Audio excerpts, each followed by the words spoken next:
अस्सलाम वालेकुम जी। जिस चीज का डर था वही हुआ। पाकिस्तान की टीम 3 मैचेस की सीरीज जो है वो हार गई ओडीआई। और इससे पहले जो T20 की सीरीज थी उसमें से भी एक ही मैच जीता। बाकी सारे मैच जो है वो पाकिस्तान की टीम ये हार गई। अगर आज के मैच की बात करते या अगर हम शुरू से बात करते पूरे मैच की कि जिस तरीके से हमारे बॉलर्स ने बॉलिंग की, बिल्कुल पथेटिक बॉलिंग की, जहाँ पे उनकी विकेट्स गिरी हुई थी, वहाँ पे हमने जिस तरह हम पहले मैच की बात करते हैं 250 पे टीम आउट होनी चाहिए थी, 344 रन करवा दिए। फिर बैट्समैनों को बोला ये ले जी जाए आप मैच जितवाएं और जाके आप रन्स करें। उसके बाद अगले मैच, उसके बाद दूसरे मैच में भी यही सब कुछ हुआ। जहां पे 200 पे टीम आउट होनी चाहिए थी वहां पे 292 जो रन्स जो है वो करवा दी। और उनके विकेट कीपर जो है मिचेल हे, उसने 99 रन्स की जो है वो बहुत ही आला किस्म की उन्होंने इनिंग खेली। किसी ने ये नहीं बोला कि इन 2 मैचेस के अंदर बॉलर्स की गलतियां थी, जल्दी आउट करना चाहिए था, इतने इतने हमने रन्स बनवा दिए। और जब आप इतने रन्स बनवाते हैं तो फिर अगर हम पाकिस्तान की बैटिंग लाइनअप को देखें, इतने रन्स बनवाने के बाद क्या हमें नजर आता है कि ये पाकिस्तान की जो बैटिंग लाइनअप है इतनी जबरदस्त है कि वो 344 भी चेस कर सकती है, 292 भी चेस कर सकती है। हमसे 264 चेज नहीं हो रहे आज के मैच में। ठीक है, 42 ओवर का जो गेम था। अब मैं एक चीज फिर बोलता हूं कि आज के मैच में हाईएस्ट स्कोरर कौन था? बाबर आजम, जिसने 50 रन किए 58 बॉल्स पे। इसमें कोई शक नहीं, वो मारने गए, सीधा हाथ में गया। जो गलतियां बाबर आजम कर रहा है वो नहीं होनी चाहिए। ठीक है, वो गलतियां बार बार दोहरा रहा है, बार बार दोहरा रहा है। लेकिन बात यह है कि क्या बाबर आजम ने ठेका उठाया मैच जितवाने का? मेरा सवाल सिर्फ ये है, जब 344 किए थे उसमें भी 78 रन बाबर आजम के थे। अब मैं आपको अपने सब बैट्समैनों की परफॉर्मेंस बताता हूं, उसके बाद आप लोग खुद ही फैसला करना कि क्या मैं गलत बात कर रहा हूं या सही बात कर रहा हूं। 344 जब न्यूजीलैंड ने पहले मैच में किए थे, हम 271 पे हम लोग ऑल आउट हो गए। हम 73 रन से मैच हारे पहला ओडीआई। ठीक है, जिसमें बाबर आजम के 78 थे, जिसके बारे में सब जगह सोशल मीडिया इधर उधर सब बोलने लग गए जी बाबर को मैच जितवाना चाहिए था। जरूर बाबर की कोशिश होनी चाहिए थी और उसको करना भी चाहिए था, 100 पे जाना चाहिए था। लेकिन मैं फिर भी ये बात बोलता हूं कि वो जो शॉट खेलने गया था वो सीधा हाथ में गया, पूरी कोशिश उसकी थी। चले जी, वो 78 पे आउट हुआ। 344 रन करने के लिए क्या सिर्फ एक 78 रन की जरूरत थी जो बाबर ने रन किए? उसके अलावा देख लें, असद शफीक ने अब्दुल्ला शफीक ने सिर्फ 36 किए, उस्मान खान ने 39 किए। चला चलू के मारी जा रहा है, कोई सेंसिबल नहीं, कोई दिमाग इस्तेमाल नहीं किया। ठीक है, उसके बाद रिजवान 30 पे आउट हुए। सलमान आगा थे, ये भी वो सलमान आगा और बाबर आजम की जो पार्टनरशिप लगी थी, सलमान 58 पे आउट हुए और बाबर 78 पे। जब ये बाबर आउट हुए दोनों बहुत अच्छा खेल रहे थे।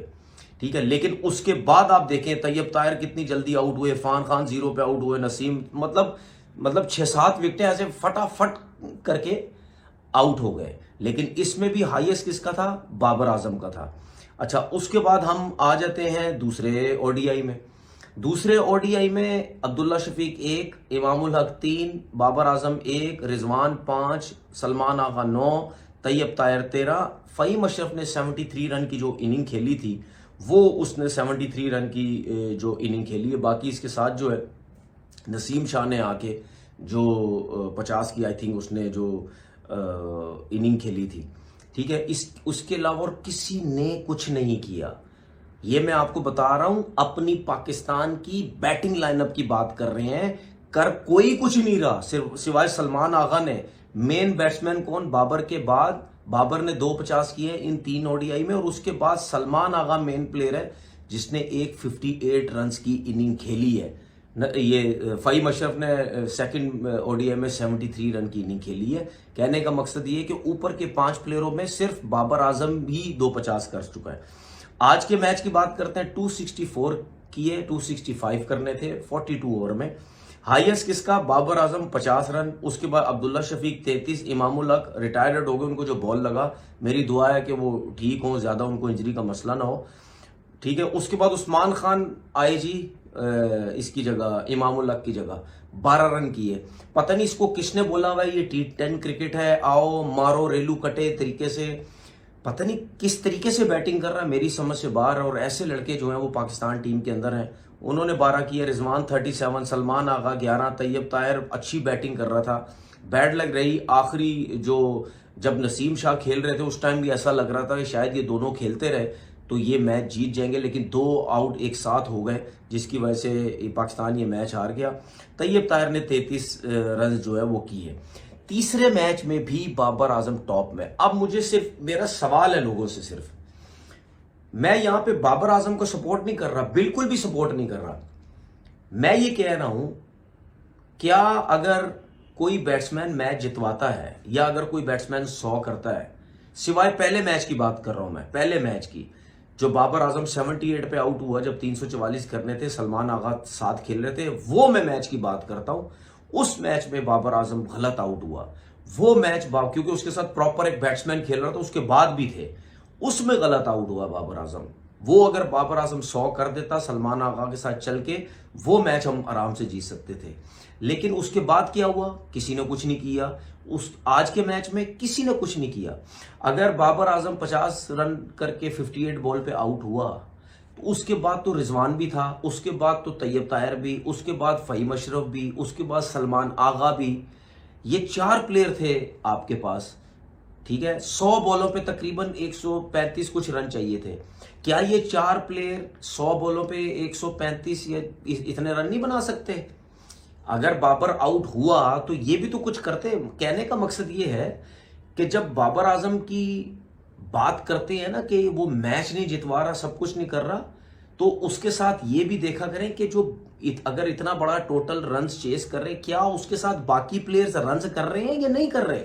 मैंने आपको तीनों मैचेस की परफॉर्मेंस दिखा दी है, किस लड़के ने परफॉर्म की है। अगर हमारे लोग सिर्फ बाबर पे उंगली उठा रहे हैं तो बाकी भी तो बता दें, बाकी किसने क्या किया है। बाकी भी किसी ने कुछ नहीं किया सिवाय सलमान आगा के एक 58 के, और फ़हीम अशरफ ने लास्ट मैच में सेकंड ओडीआई में 73 किया। उसके अलावा किसी मेन बैट्समैन ने कुछ भी नहीं किया। प्रॉब्लम ये हो रही है, जो मैं आपको बताता हूं, अब हम किस तरफ जा रहे हैं, हम ऐसे गलत तरफ लेके जा रहे हैं अपनी बैटिंग लाइनअप को। ये सबसे पहले तो मैं बॉलिंग भी कह दूं ना, बिल्कुल पैथेटिक किस्म की बॉलिंग हुई पिछले 2 मैचेस में। रन्स कम पे आउट करना चाहिए था, इतने ज्यादा रन्स करवा दिए। लेकिन बैटिंग की क्या बात हो रही है, बैटिंग में हम क्या करने जा रहे हैं, हम इंटेंट, हम स्ट्राइक रेट, हम मॉडर्न डे क्रिकेट, हम इन प्लेयरों को, अब बाबर आजम हो गया, मैं फिर बार बार विराट कोहली की मिसाल दूंगा कि नो डाउट विराट और बाबर का कोई कंपैरिजन नहीं, वो बहुत ऊपर रखा है, ठीक है, ओडीआई की, स्पेशली ओडीआई टेस्ट क्रिकेट में। अगर विराट कोहली मैच जितवाता है, क्या विराट कोहली 150-160 के स्ट्राइक रेट से मैच जितवाता है? नहीं जितवाता।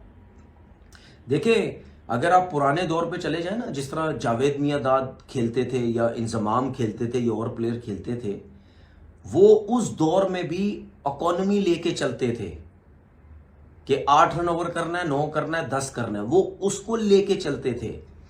आज के दौर में भी विराट कोहली 150-160 के स्ट्राइक रेट से नहीं खेलता है। विराट कोहली इकोनॉमी लेके चलता है। इसीलिए कहते हैं ना कि वो सेकंड जब इनिंग होती है उसमें सबसे ज्यादा रन है उसके, ठीक है, वो चेज करता है। क्यों? क्योंकि वो इकोनॉमी के हिसाब से चलता है और वो मास्टर है उसके अंदर। प्लस उसके साथ कोई ना कोई ऐसा प्लेयर होता है जो रन चेज उसकी हेल्प करते हैं और वो साथ में रन चेज करता है। ठीक है, मैं मानता हूं कि बाबर ने इतनी क्रिकेट खेली है, कहीं ना कहीं बाबर को भी इस किस्म की इनिंग खेलनी चाहिए, उसको कहीं ना कहीं मैच जितवाना चाहिए। लेकिन अभी की जो सूरत हाल है, अगर आप ये बोले कि जी बाबर आजम 150 के स्ट्राइक रेट से खेले, 160 के स्ट्राइक रेट से खेले, वो ऐसा प्लेयर नहीं है। वो ऐसे ही खेल सकता है हर, देखिए केन विलियमसन हो गया, जो रूट हो गया, विराट हो गया, स्मिथ हो गया, बाबर हो गया, और इस किस्म के प्लेयर जो मिडिल ऑर्डर में खेलते हैं तीसरे चौथे नंबर पे। तीसरे चौथे नंबर का प्लेयर कभी भी ओडीआई क्रिकेट के अंदर ठीक है ना, वो आपको 150 160 वाला नहीं मिलेगा। 150 60 वाले आपको या ओपनर मिलेंगे या छठे सातवें के मिलेंगे। हम क्या कर रहे हैं, हम पूरी टीम को बर्बाद कर रहे हैं। हम पूरी टीम इंक्लूडेड बाबर आजम भी, हम सबको एक ही तरीके से क्रिकेट खिलाने की कोशिश कर रहे हैं। हम कह रहे, अब जिस तरह उस्मान खान आके बैटिंग कर रहा है, ठीक है, इसकी बैटिंग देख के आपको क्या नजर आ रहा है? वो तो 50 ओवर की क्रिकेट खेल रहा है, मतलब मैच तो 50 ओवर का है ना, इससे पहले भी खेला, लेकिन उसका जो बैटिंग करने का तरीकेकार है वो तो ऐसे लगता है टी10 लीग खेल रहा है। वो तो 10 ओवर की क्रिकेट खेल रहा है। तो इसकी बैटिंग से ये आपको आइडिया होता है ना कि आपकी सोच किस तरफ लेके जाई जा रही है, किस तरफ सोच लेके जाई जा रही है। क्या वो चीज बेहतर नहीं थी जिसके बारे में सारे कहते हैं जी बाबर अपने लिए खेलता है, बाबर अपने लिए, या रिजवान अपने लिए खेलता है? तो जब बाबर और रिजवान सिचुएशन के हिसाब से विकेट्स इन हैंड रख के जब खेलते थे, उसमें आप देख लें, मैं ये नहीं कह रहा कि बाबर ने मैच, नहीं, बाबर को जितवाने चाहिए थे, लेकिन जब ये दोनों खेलते थे, जब इन दोनों के बारे में ये बोला जाता था कि जी अपने लिए खेलते हैं, पूरे ओवर खेलते हैं, किसी और को खेलने नहीं देते, उस टाइम वो जब खेल रहे थे, उस टाइम देखें हमारी टीम कितने रन्स करती थी। हमारी टीम इससे बेहतर बैटिंग करती थी। उसके साथ साथ अगर इमाम टीम में था, इमाम किस तरीके से बैटिंग कर रहा था, इमाम की भी तो सेंचुरीज है ना, और दूसरे प्लेयर भी कुछ ना कुछ किया करते थे, जिसकी वजह से हमारे जो रन्स का रेशियो होता था वो ज्यादा होता था, हम फिर भी बेहतर खेलते थे। लेकिन हमने दूसरी लोगों के चक्कर में हम अपनी क्रिकेट खराब कर रहे हैं। एक तो हमारे पास वो एबिलिटी, उस टैलेंट के प्लेयर ही कोई नहीं है, ठीक है, वो जितना थोड़ा बहुत जो खेलना आता हम उनको भी खराब कर रहे हैं। तो अगर हम ये सोच लेके रखेंगे कि जी 50 ओवर की क्रिकेट के अंदर भी हमने इंटेंट और ये जो ड्रामा शुरू हो गया स्ट्राइक रेट और ये जो मतलब मॉडर्न डे क्रिकेट, अगर हम इसको देखें तो हमारी क्रिकेट बर्बाद है। आप 1990 की क्रिकेट में चले जाओ यार, 1990 की क्रिकेट में चले जाओ। 1990 की क्रिकेट में क्या 250 रन से ऊपर रन नहीं बने? क्या 300 रन नहीं बने? क्या 12 15 रन पर ओवर नहीं बनते थे? सब कुछ बनता था। उस टाइम कहां इंटेंट की बात होती थी, उस दौर में कहां मॉडर्न डे क्रिकेट की बात होती थी या स्ट्राइक रेट की बात होती थी। बात यह है कि है तो क्रिकेट ना, वो भी क्रिकेट थी, ये भी क्रिकेट है। उस दौर में जो प्लेयर खेलते थे, जब उनको ये पता चलता था कि यार 12 रन करने एक ओवर में, तो वो 12 रन के हिसाब से क्रिकेट खेलते थे।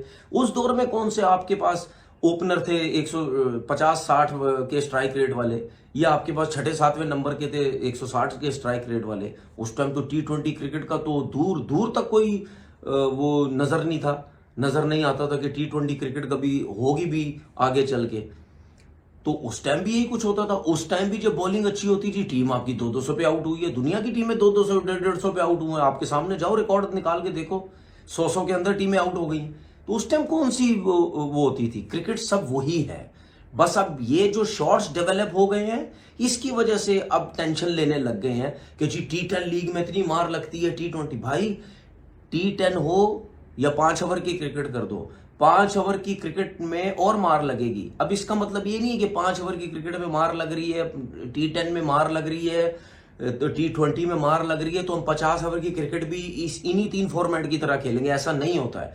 50 ओवर की क्रिकेट आप उसी तरीके से खेलते हैं जिस तरह आपके लोग खेलते हुए आ रहे हैं 50 ओवर की क्रिकेट।